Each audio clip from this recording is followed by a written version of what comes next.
प्रिय श्रोता नमस्कार। कार्यक्रम वेद पाठशाला में आपका हार्दिक स्वागत है।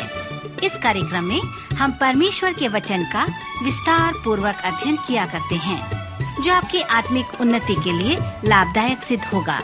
तो लीजिए सुनते हैं आज का ये संदेश।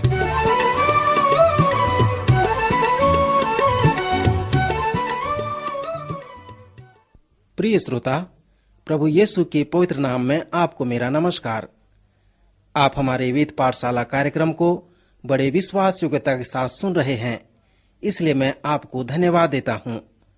मित्र, इस कार्यक्रम में महत्वपूर्ण व्यक्ति मैं नहीं, पर यह कार्यक्रम महत्वपूर्ण है, क्योंकि हम संसार की सबसे महत्वपूर्ण पुस्तक पवित्र शास्त्र बाइबल का सर्वेक्षण कर रहे हैं, जो परमेश्वर का वचन है।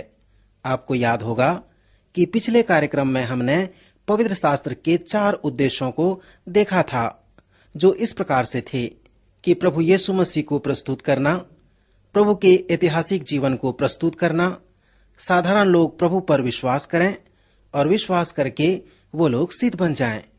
आज मैं आप लोगों को पवित्र शास्त्र के इतिहास के विषय बताना चाहता हूं। यदि आप इन प्रश्नों का उत्तर देंगे तो मैं आश्चर्य करूंगा। पवित्र शास्त्र की इन पुस्तकों को किसने लिखा और कब लिखा और किन भाषाओं में लिखा? क्या उनके हाथ के लिखे हुए प्रारंभिक विषय आज हमारे पास हैं? किसने इन पुस्तकों को हमारे लिए रचा है? हमारी भाषाओं में किसने इन पुस्तकों का अनुवाद किया? किसने इन पुस्तकों का चयन किया और पवित्र शास्त्र बाइबल में संग्रहित किया?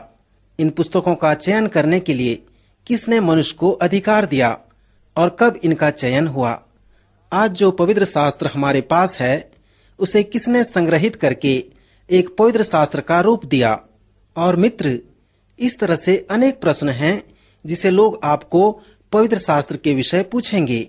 और यदि आप लोगों से कहेंगे कि आपने पवित्र शास्त्र का सर्वेक्षण किया है और उसके विद्यार्थी रहे हैं, तो मैं सोचता हूं कि लोग आपसे इन प्रश्नों का उत्तर पाने की आशा रखेंगे। सो इन प्रश्नों के उत्तर देने के पहले सर्वप्रथम मैं आपको पवित्र शास्त्र के लेखक के विषय कुछ बताना चाहता हूँ। किसने इसे लिखा? और मैं आपको बता चुका हूँ मित्र कि परमेश्वर ने इसे लिखा है।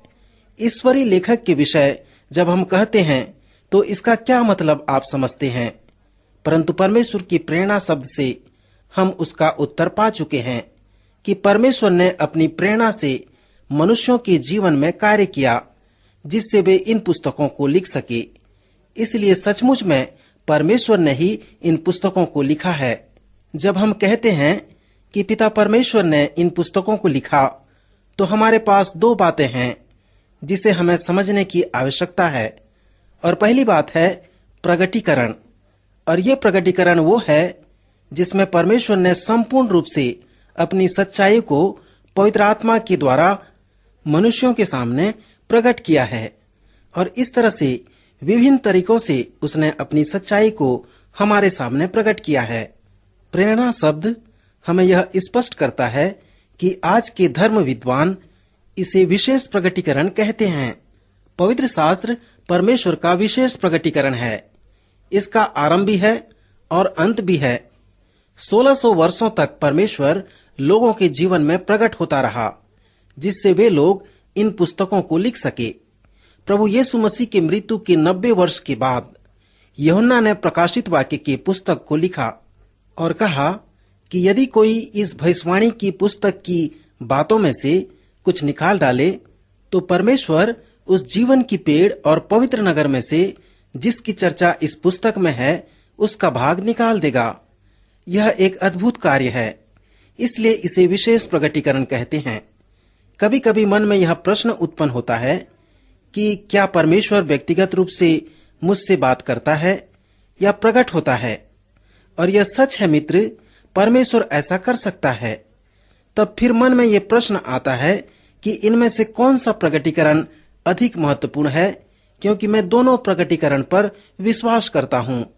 और मैं यह विश्वास करता हूं कि व्यक्तिगत प्रकटीकरण के ऊपर विशेष प्रकटीकरण का अधिकार नियमित बना रहता है।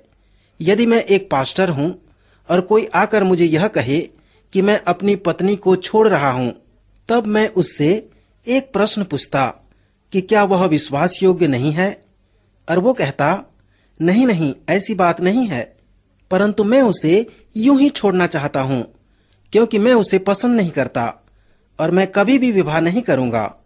और श्रोता, यदि वो मुझसे ऐसा कहता कि परमेश्वर ने मुझे ऐसा कहा है कि उसे छोड़ूं, तब मैं अपने अधिकार में बहुत ही कठोर होकर उत्तर देता कि परमेश्वर तुमसे ऐसी बात कह ही नहीं सकता, क्योंकि इस विशेष प्रकटीकरण में परमेश्वर आपको ये अनुमति नहीं देता कि आप उसे छोड़ दो।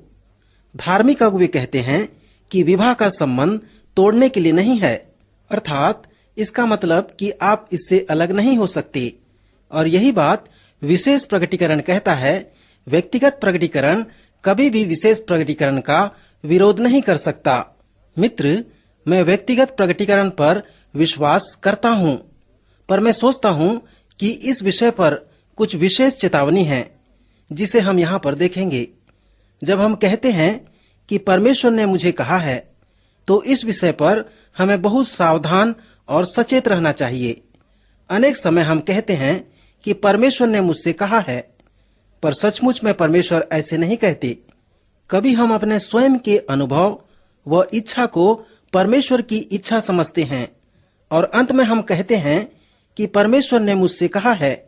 मुझे याद है, जब हम एक कलीसिया का भवन निर्माण कर रहे थे, तो उसे निर्माण करने के लिए हमारे पास एक अच्छी योजना थी, पर जब भवन तैयार हो गया और उसमें रंग लगाकर पुताई करने की बात हुई, तब लोग उसमें सहमत नहीं हुए।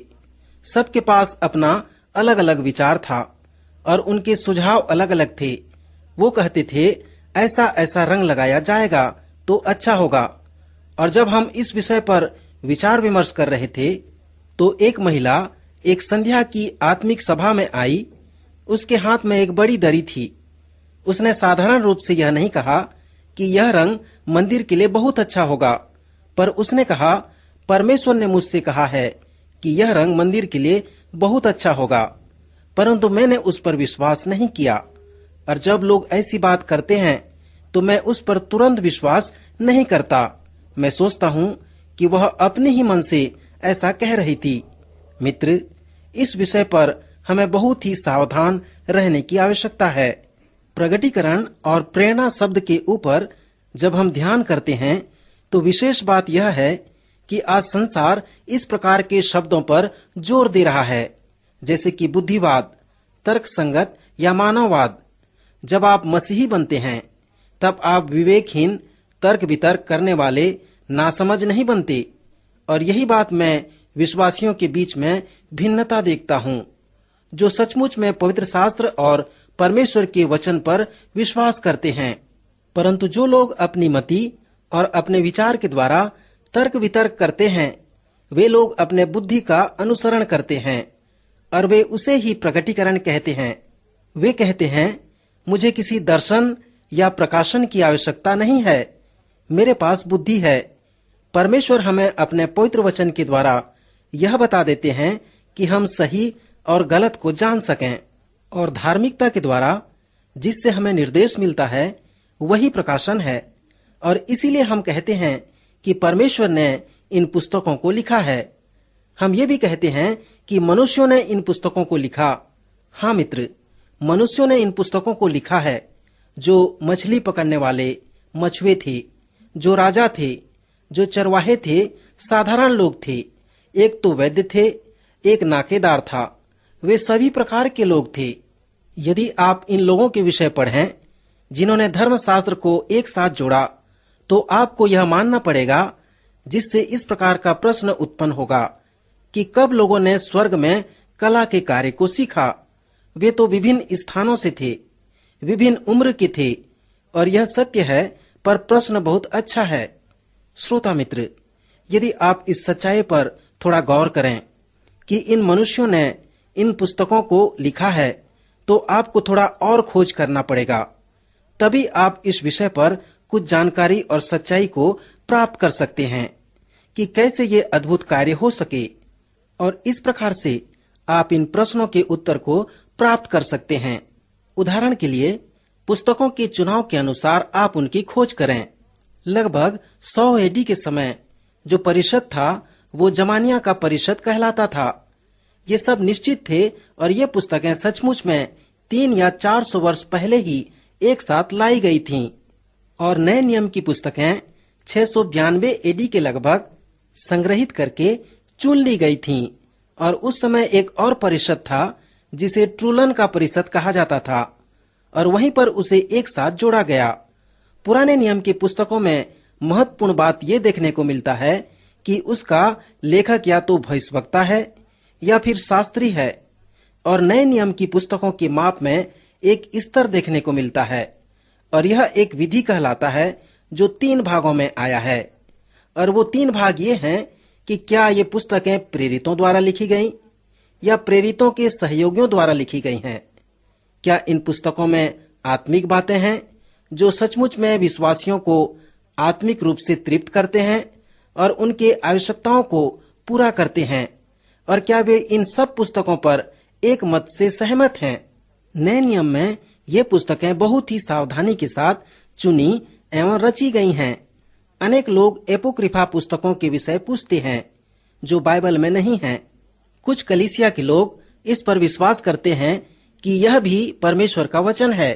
एपोक्रिफा की पुस्तकें सन 1546 में संशोधित की गईं, परंतु जब मूल और प्रारंभिक पुस्तकें चुन ली गई थीं, तब इन पुस्तकों का चयन नहीं हुआ था। और मित्र, जैसे आप पवित्र शास्त्र के इतिहास के विषय अध्ययन कर रहे हैं तो आपको कुछ अन्य बातों पर ध्यान करना होगा कि किन किन भाषाओं में पवित्र शास्त्र सर्वप्रथम लिखा गया। हम जानते हैं कि पुराना नियम इब्रानी भाषा में और नया नियम ग्रीक भाषा में लिखा गया। बाइबल के इतिहास के विषय जो दूसरा विषय है वो है कि मनुष्य इसका लेखक बना। आप थोड़ा ध्यान दें कि कितना समय पहले यह पुस्तक लिखी गई। प्रत्यक्ष रूप से हमारे पास ये वास्तविक लिखे हुए वचन नहीं थे, तभी इन वचनों का अनुवाद हमारी अपनी भाषाओं में हुआ और वह अनुवाद पूर्ण रूप से इतिहास बना। अगला विषय कि जैसे हम पवित्र शास्त्र के पृष्ठभूमि को ध्यान करें तो एक और महत्वपूर्ण प्रश्न हमारे सामने आता है, वो है प्रेरणा। आप कैसे जान सकते हैं कि परमेश्वर का वचन प्रेरणादायक वचन है? मैं विश्वास करता हूँ कि प्रभु यीशु मसीह ने एक बार हमसे कहा था, यदि कोई जानने के इच्छुक हो तो वो जान सकता है। प्रभु यीशु मसीह के द्वारा ये प्रमाणित कर सकते हैं कि बाइबल सच में परमेश्वर का वचन है। सो मित्र, आज का यह सर्वेक्षण यहाँ समाप्त होता है। अगले कार्यक्रम में अवश्य उपस्थित होवें। प्रभु आपको आशीष दे।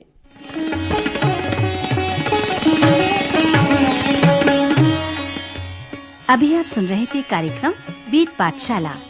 श्रोता, हमें विश्वास है कि इस कार्यक्रम के द्वारा आपको आशीष मिली है। यदि इस कार्यक्रम के विषय में अधिक जानकारी प्राप्त करना चाहते हैं या बाइबल अध्ययन से संबंधित कोई प्रश्न हमसे पूछना चाहते हैं तो आप हमें इस पते पर लिखें। हमारा पता है कार्यक्रम Ved Pathshala, Vishwavani, post box number 731, Faridabad 7, Haryana. पता एक बार फिर से सुन लीजिए। कार्यक्रम Ved Pathshala, Vishwavani, post box number 731, Faridabad 7, Haryana. तो इसी के साथ आज के कार्यक्रम का समय यहीं पर समाप्त होता है। अगले कार्यक्रम में आपसे फिर भेंट होगी। तब तक के लिए हमें आज्ञा दीजिए। नमस्कार।